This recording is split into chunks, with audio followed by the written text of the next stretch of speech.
Continuing my review of working with sprites in Director 11, let me now demonstrate how to position sprites. The easiest way to position a sprite on the stage is to simply drag the sprite into position using the black arrow tool or selection tool, like so. However, oftentimes you'll want to position a sprite more precisely, so there's a variety of tools that will allow you to do this.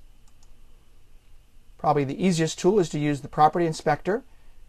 Notice that if I select a sprite, I have an X and Y settings here. So let's move this from 31 pixels from the top edge of the stage to 50 pixels to the top edge. Notice that it moves down. Let's set the X direction or X dimensions. This is the distance from the left edge of the stage from 185 to 200 pixels. Notice that it moves over to the right. You can also use the tweak window to move sprites several pixels at a time. Find the tweak window by choosing Window Align here. The tweak window is usually paired up with the Align tab here.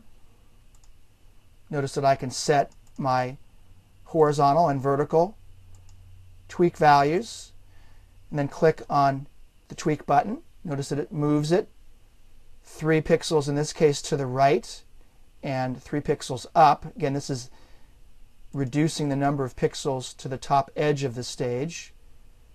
So now it moved it 7 pixels up and 3 pixels more to the right. I also have an alignment tab here.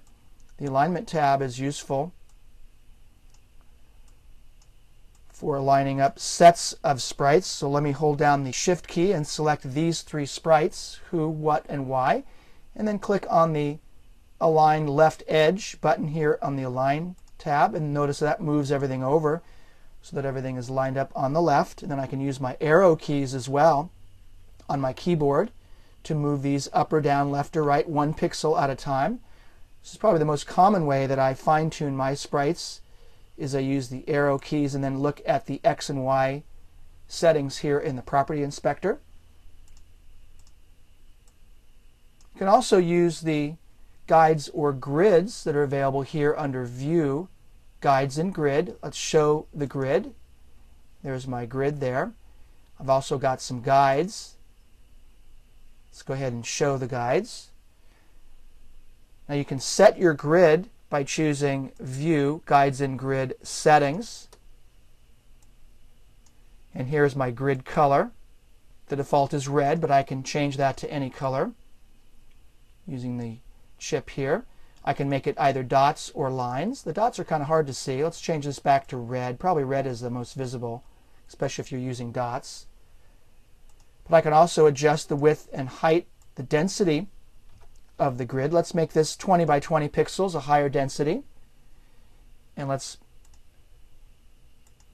make it visible or invisible by clicking on the visible option. I can also have my sprite snap to the grid there.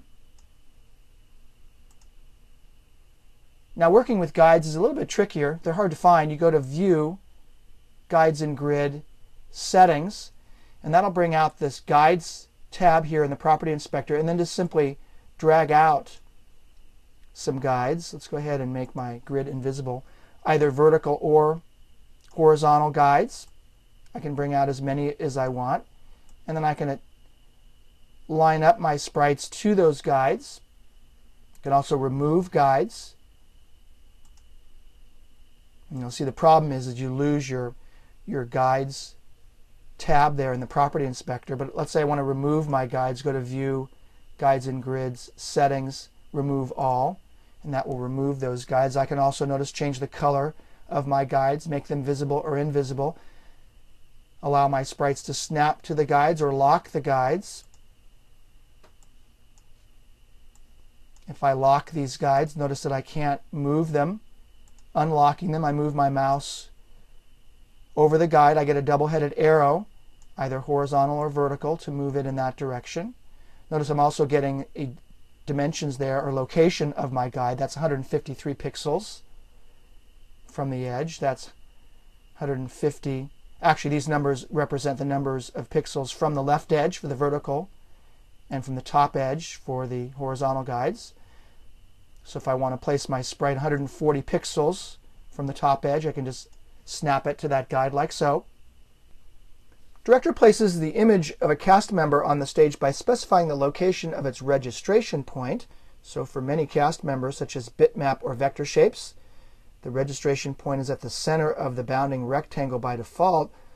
For other types of cast members, the registration point is at the upper left-hand corner, but you can use these registration points in very interesting ways to change also the position of your sprites. Let me demonstrate with this Bring It On bitmap. Notice that if I double-click on it, I bring up the paint window. Let me close out the property inspector. And if let's zoom out on the paint window here.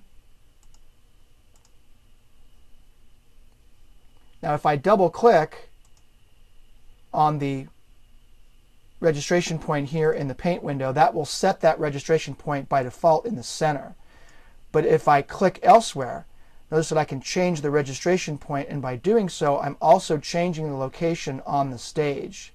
The reason for that is that the X and Y coordinates that you set here in the property inspector are really the coordinates of the registration point. So if I change the location of my registration point, I'm thereby changing the location on the stage as well.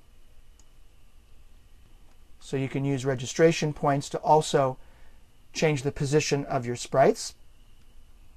And you can also change the appearance of sprites on the stage without affecting the cast members that are based on those sprites. Or I should say the sprites are based on the cast members. You can resize, rotate, skew, flip, apply new foreground and background colors to sprites, and much, much more. So let me now move on to the next movie and go over in more detail how to change the appearance of your sprites.